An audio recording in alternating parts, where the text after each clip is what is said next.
This is the Seahawkers podcast, live and uncatfished. I'm Brandan Schultz, and here I am, joined by my good buddy, Adam Emmert. Okay, tough loss. You said you had good news. Let's start with good news. I like good news. Today, we are celebrating the 19-17 victory by the Cleveland Browns over the San Francisco 49ers. We're going to skip the talk about the Seahawks loss to the Cincinnati Bengals. This is going to be an entire half hour of Browns celebration over the dirty San Francisco 49ers. How about that? I could see why you'd want to gloss over this game against the Bengals here. That is cool, though, that they lost to the Browns. Man, the NFC West has not looked good against the AFC North so far this year. The Bengals are now 3-0 against the NFC West. Let's hope they make it 4-0 next week. We want them to make the sweep now. See, Barry, aka Van T, comes in. He's fine with it. Yeah, why talk about the Seahawks game when we can talk about how terrible our rivals are and taking their first loss of the season to a PJ Walker, who I think he did everything to give away that game in the fourth quarter, yet they still ended up winning. You wouldn't know because you didn't even know there was good news. So I guess we may have to go on toward talking about our football team. That's kind of where I was at, man. Like, cool for the Niners or not, I don't really give a fuck. I'd rather talk about what happened to the Seahawks today. Interesting enough, a tough loss. On a scale of 1 to 10 here, Brandon, where is this hitting you in terms of a loss? I felt it coming about, in the second quarter, just because, or second half, because it just felt like the defense was overwhelming the Seahawks offense that entire second half. And so I don't know whether it was a defense mechanism for this game or not, but it was just the way that I felt. I felt like a loss was coming. And the hard part about it is that they had so many opportunities to get it done because, shoot, even right before the 2-minute warning, right? The Seahawks have the ball. They miss on third down, and you're thinking, okay, it's a decision here whether or not to kick a field goal or go for it on fourth down. The more aggressive move, obviously, go for the touchdown on fourth down because you don't know if they're going to make it down there. Did you say aggressive or stupid? I was just making sure I heard what you were saying right. I didn't think we were going to start here at this point in the game because this isn't the total win and loss of the game. But my God, dude, that's a dumb fucking decision. I hated it in the moment. I said it before they even went out there to attempt that fourth down. I can't stand Pete Carroll on fourth down. I love Pete. I'm not one of those fire Pete people. I want Pete to be his coach for as long as he wants to be a coach. I can't stand the way he deals with timeouts. I can't stand the way that he deals with fourth down. That was stupid. It was stupid because of the way the game had been played all game. Like, the offense hadn't been able to punch it into the end zone all game. And the defense had been holding the Bengals after those first two drives to basically bupkis. So why are you playing towards the offense being the hero when the strength of your team that day has been the defense? I do not get it. I don't get it. I thought it was kind of a 50-50 judgment call because let's say they do kick the field goal in that moment, and then the Bengals get the ball back and they get a first down. But and they didn't. The defense got the stop like they were going to do, whether you kick the field goal or went for the touchdown. The defense did what it was going to do. But if the inverse happens and they drain out the timeouts and the offense never sees the ball again, then you're pissed because you had that opportunity and you didn't take it. Not pissed. You might not have been upset about it, but I think the discussion after the game would have been opposite. Okay, well, let's just think about it in these terms. So the offense can't punch it into the end zone, and the defense has been playing lights out after the first two drives of the game against the Bengals. What was the offense doing well today? They were driving down the field and getting close to the red zone or in the red zone on almost every drive, but then couldn't finish it off. Yeah. Just kick the field goal. And not only that, but if you just get the ball back with the defense stopping them like they did, which was more likely than you punching it into the end zone, you could get right back down there like they did and kick the field goal for the win. We've got Samuel Gelber. We'll give him a live executive producer credit today because he is in first with the $12 super chat. It was a tough loss to a good team, but the whiners and brown stains have put me in a good moody. It helps. It helps. It does help.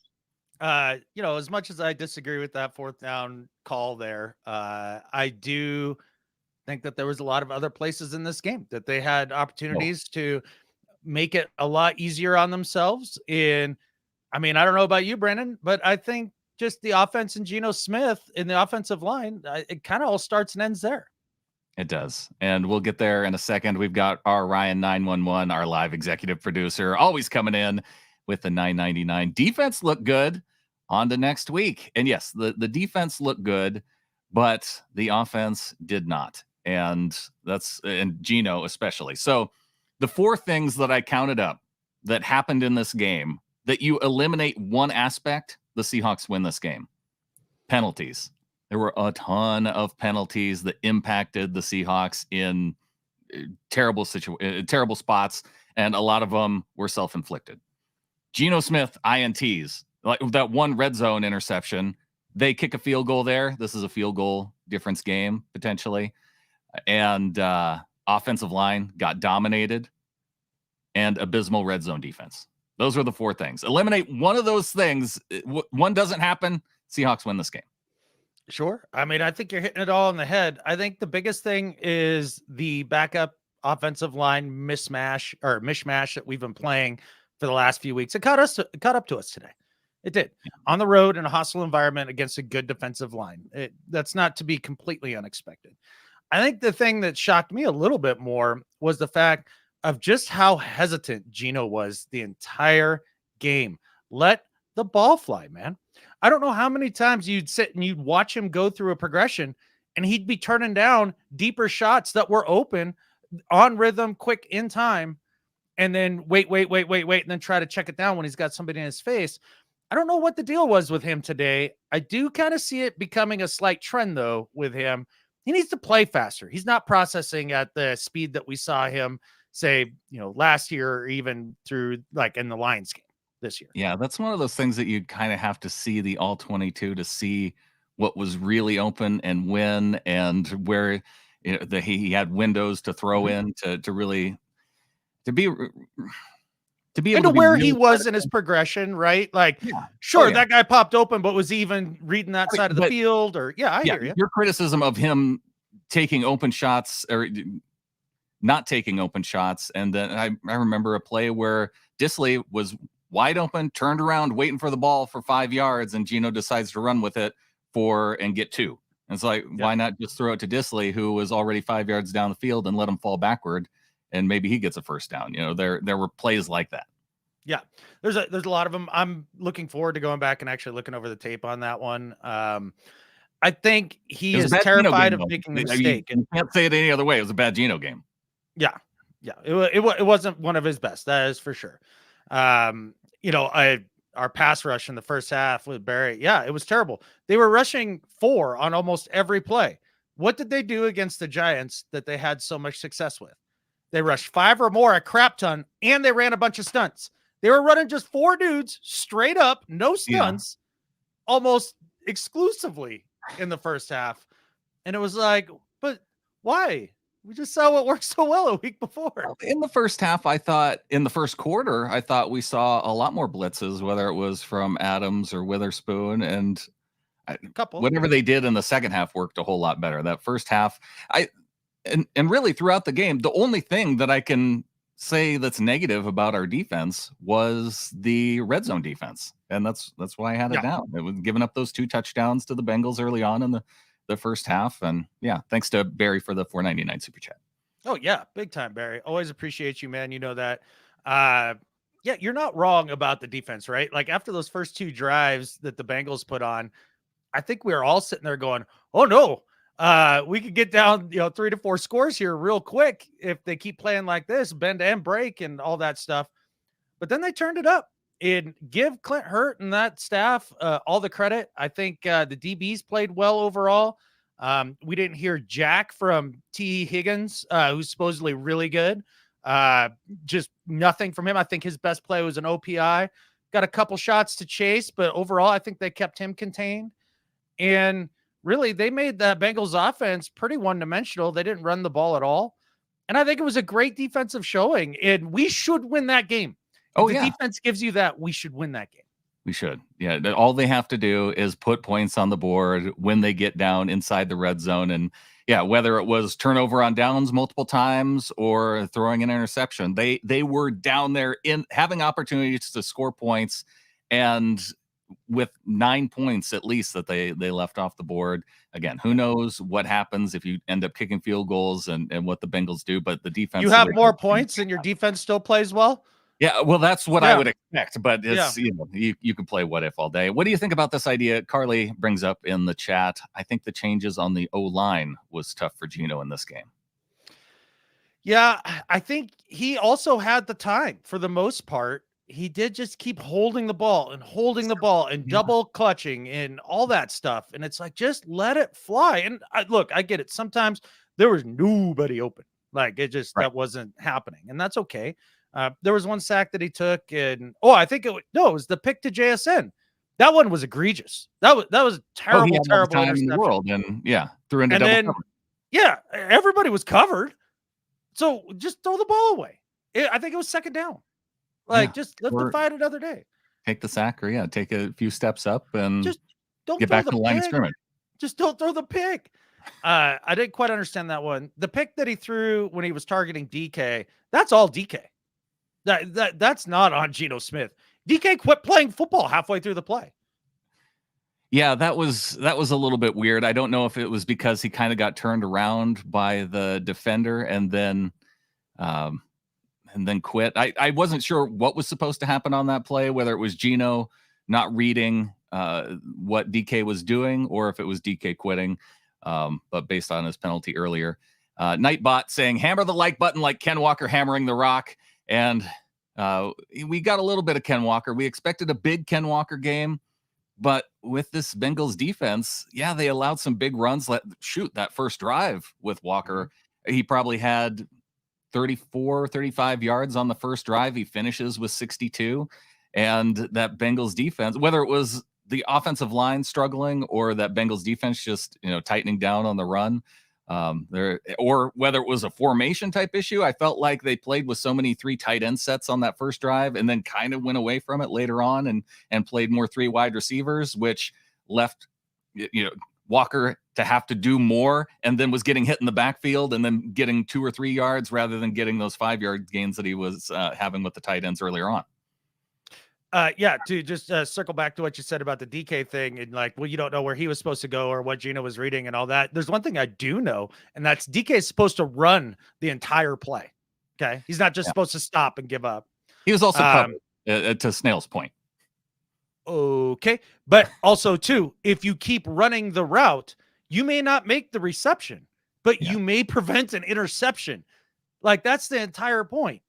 You can't just, it's not, he was open and he was going to make a great play. It's that he gave up on the play and made it tough on his quarterback, right? And hung him out to dry. Now, you talked about the formations and Ken Walker and all that. Boy, after those first couple drives, man, I felt like that second to last place Bengals defense in terms of stopping the run was going to get exposed. And Ken Walker was going to have him that day. And you're right. They went away from it. By the time they got back to it in the second half, the Bengals had made their adjustments and really tightened up on that. And then towards the end of the game, they knew they were in passing situations and just teed off on Geno. And Geno wouldn't get rid of the ball. And that's the ball game. We've got Gornish Slick. Look at that badge there. Gornish is one of our YouTube members, says, great to see the Winers lose to the Browns. See, I knew this is what we should be talking about. We should be talking about the 49ers loss, Adam.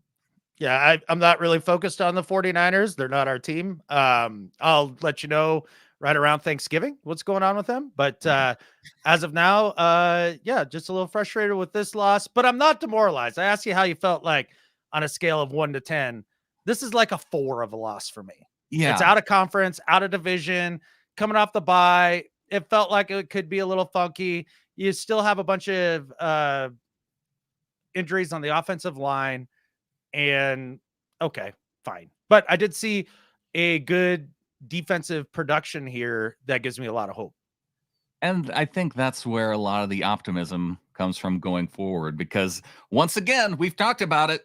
There has been no game where both sides of the football have put it together completely. And I guess if you want to blame injuries in this situation, or if you just want to say, the Bengals just had the better D line and was able to kind of, and maybe even better secondary than we expected, because Geno was having to hold the ball and maybe expected some bigger windows there, or what it was. But yeah, between offensive line issues, I mean, there were times where the pocket just collapsed, especially late in the game when they got down near the goal line. I was kind of, the way that the passing game was going, I kept rooting for them just to run the ball anyway. And I wish when they decided to run the ball, it wasn't a designed Geno Smith run up the middle on second down. I thought that was kind of weird.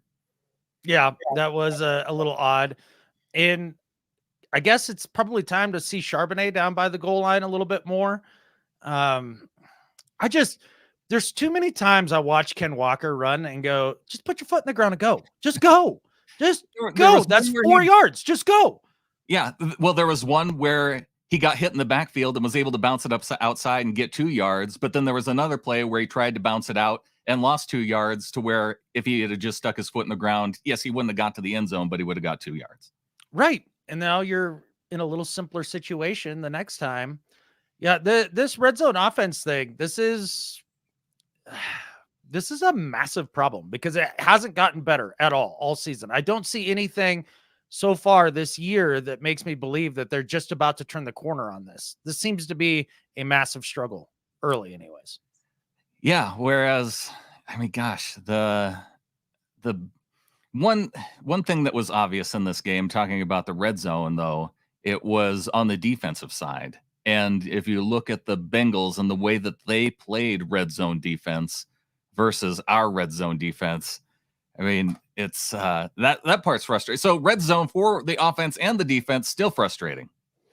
Yeah, especially defensively. That's one that I don't quite understand, just because the space is condensed and it makes it easier. I mean, you even heard Charles Davis say something smart and talk about how that there's an extra defender at the back of the end zone for you when you're playing defense in the red zone. I about fell out of my chair when he said that, because I was like, that's actually correct. Unlike when we were at the end of the game, but we're going for it on fourth. It's like, well, you have to go on fourth here. You have to. Like, what else are you going to do? It's like, no, we don't. We really don't have to. But the defense in the red zone with that condensed space and all those really talented back end there, but in yeah, that's that situational football stuff that will come up and bite you.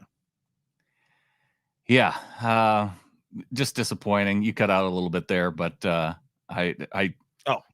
disappointing on the day. I was going to bring up some of the stats. Geno Smith, 27 of 41, 323 yards, an average of 7.9 yards. He had the 2 interceptions, the 4 sacks. The stats look okay. I mean, obviously, except for the interceptions. A big yards day, but I suppose that'll happen when you don't have much going on the ground apart from the 62 yards. Geno has 20 yards on the ground himself. Charbonnet only carries it twice and average of 2.5 yards. Yeah. I'm not surprised by the Charbonnet stuff. Overall, I want to see Ken Walker with the ball more than Charbonnet still. I know there's some people that feel the exact opposite about that, but couldn't disagree more with that. Could be, yeah. Yeah. Just a disappointing day by the offense overall. We did get the big Bobo play in the big hit in the game there. That was kind of fun. It was probably less fun for Bobo. Did we find out? Was he back on the field after getting checked out? I think he was. I want to see so. Yeah. We didn't see him with any catches after that hit, but yeah, Bobo 2 catches, 43 yards. JSN, as Dan J, YouTube member, says, better game today, 4 catches, 48 yards. And yeah, it felt like some of those throws were forced, especially the throw that resulted in the interception, but a better day stat-wise than we've seen.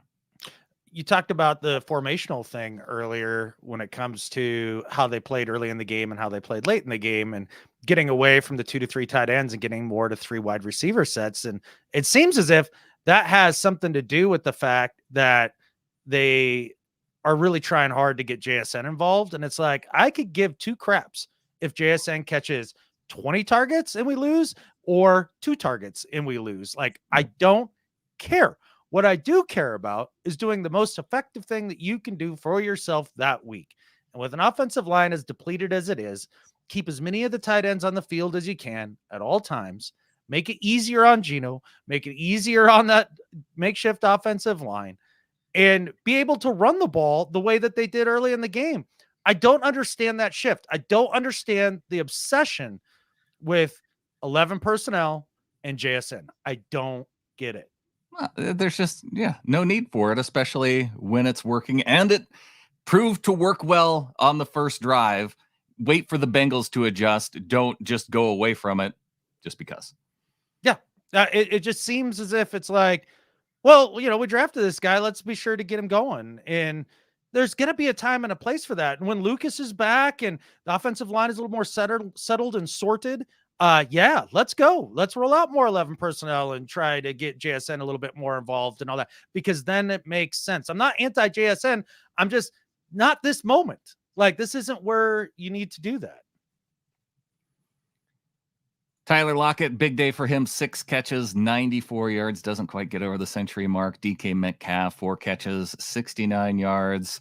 And Kenneth Walker, 3 catches, 27 yards. He had the one play where he tightrope down the sideline, showed incredible balance. I think that might have been a catch that was on the very first drive of the game. Yeah, man.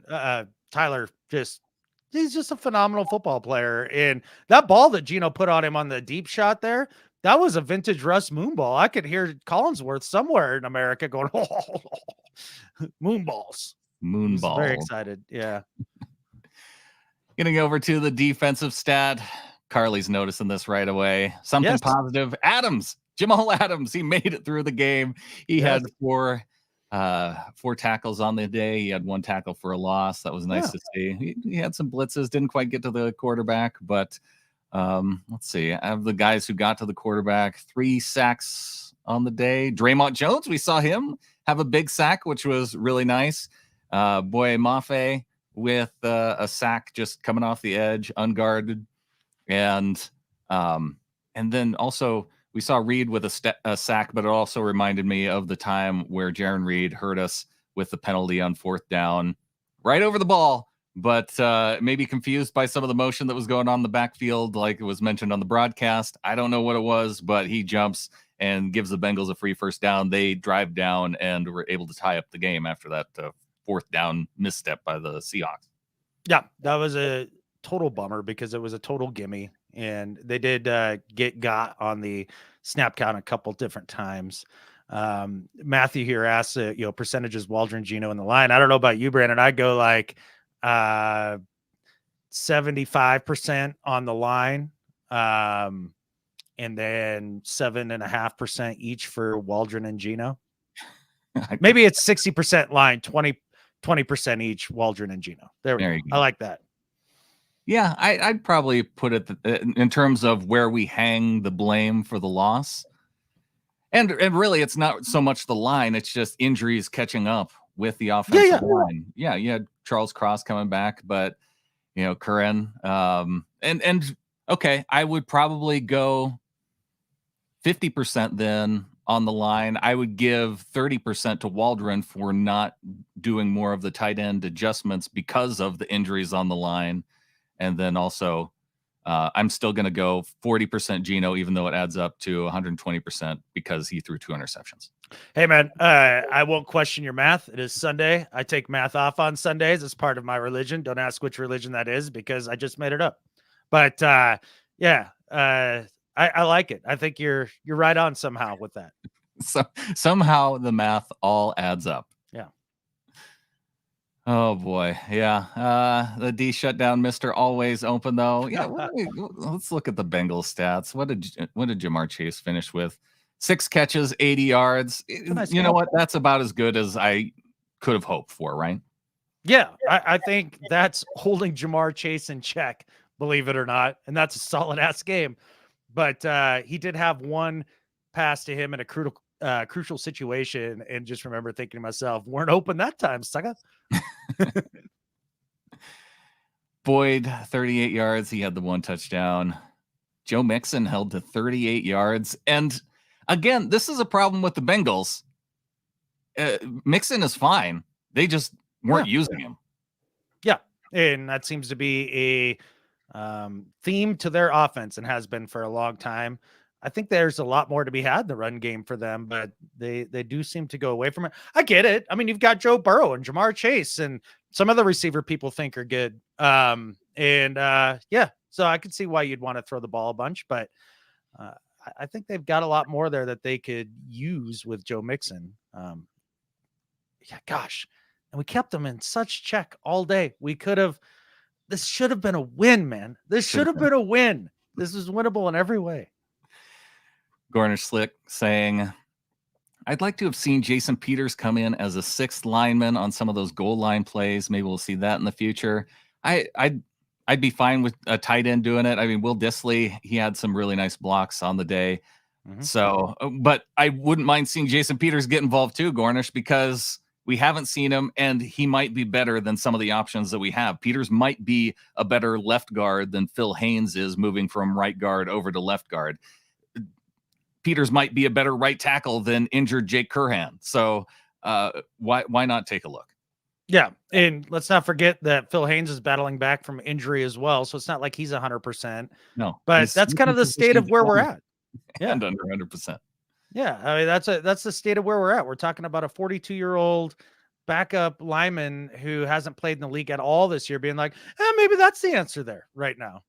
I don't think it is. I think it's just a matter of. Sounds like Lucas could be back this next week. That would be massive.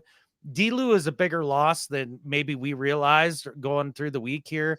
I didn't realize how bad his injury was. I thought he'd be playing, but D-Lou is a massive part of this offensive line and so steady that I think we take him for granted.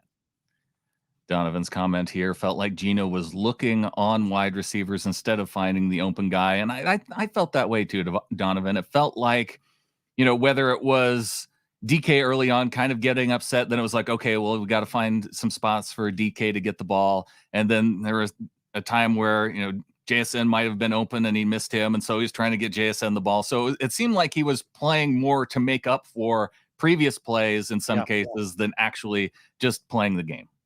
Yeah. He was just seemingly like a play off in the flow, right? Like just a play late and getting guys there, and then a beat late, just letting go of the ball. Just how many of his completions, even you were just like, whew, that was a little late. Yeah, you could have hit that a little earlier. Guy be in stride and a couple extra yards after the catch, all that stuff. He needs to speed up his clock in the pocket. Right now, it's a little slow. Walker, 3.3 yards per carry. Stop dancing.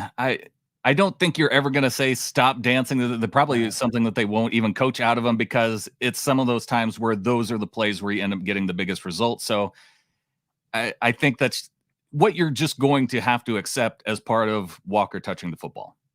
Yeah, it's a little like cheering for Russ, especially early on in his career, where you're like, no, don't do that. Don't run around over there. Don't do that. That's all the rules. You're breaking a ball. Don't do that. And then come up with something good. And then annoy you with not doing some of the simple things routinely. That's kind of how Ken Walker plays running back a little bit. And it is frustrating at times, man. Like I said earlier in the pod, there are times, man, I'm just like, please just put your foot in the ground, man. But then again, if you just kind of let him do his thing, occasionally it is pure magic. And there's nothing more fun to me than some of those canine runs. Whammy Bard sounds like a Seahawks fan who has only watched the Bengals game and not all of the games. Top 4 takeaways. Seahawks defense is surprisingly good. They were good in this game, and they played up to our level of expectation. Mm-hmm. Let's continue to see that over the course of a week. Yes, DK was a liability in this game. It's not like you're going to take DK Metcalf off the field. Waldron is meh, disagree. Seahawks need to draft a QB probably eventually. Okay. Yeah. Well, we could break this down here real quick. The defense has been pretty good for about 3-4 weeks of gameplay now, or 3 weeks of gameplay now. They were pretty good against, they held their own against the Lions. They were good against the Panthers, good against the Giants, and then good again today against the Bengals. DK as a liability. He was not a liability, but he needs to get that shit under control, man. Like, and the thing that was frustrating about that is that he runs that route, waits. The play's still going on, shoves a dude in the front, right? It's not like he went up and shoved him in the back or anything. And then he did it a second time. Yeah. And then he puts the dude on the ground and he gets flagged. And it's like, well, wait a second. I watched somebody do that to DJ Dallas not but 2 weeks ago or 3 weeks ago. And the play was still live. There was no reason for it. And they just shoved him to the ground like that. Did get a flag called. So there's some inconsistency there. And as far as drafting a QB, I don't know why you need to draft a QB now or even in the next 2 to 3 years. I'm still a firm Geno believer, and I think we'll continue to see him grow. What benefit are you getting from drafting a QB just to sit behind him? I don't get it, but I've been on the opposite side of that. I mean, we saw people calling for after the interception to JSN. I think people were calling for Drew Lock to be out on the field, so we're just going to have to deal with that. I think anytime Geno has subpar performances. Sure. And that's normal for any team, right? Like, I don't care. Peyton Manning as your starting quarterback. I mean, even when he started playing poorly towards the end of his tenure in Denver, people wanted to see some Brock and roll, So, if you play bad, people are going to call for your head. Matthew asked the question, do you think we go for an O-line piece before the trade deadline? If so, any ideas? You would have to go through and see which guys on the offensive line would even fit for the Seahawks. I mean, I don't have offensive line names just off the top of my head, but maybe you do, Adam. But one interesting piece was that it seemed as though, backup linebacker number 0 was Devin Bush was a healthy scratch for this game. And that part made sense because of the way that they did employ Jamal Adams in this game. And it was one of the things that we kind of had the question about. I talked about the idea of Jamal being more of that weak side linebacker guy. They played Witherspoon in the slot a lot more. We saw a lot of Trey Brown. We even saw some Mike Jackson come in and see some Trey Brown and Mike Jackson on the outside, but it seemed like they were using Witherspoon exclusively in the slot when they were playing nickel defense.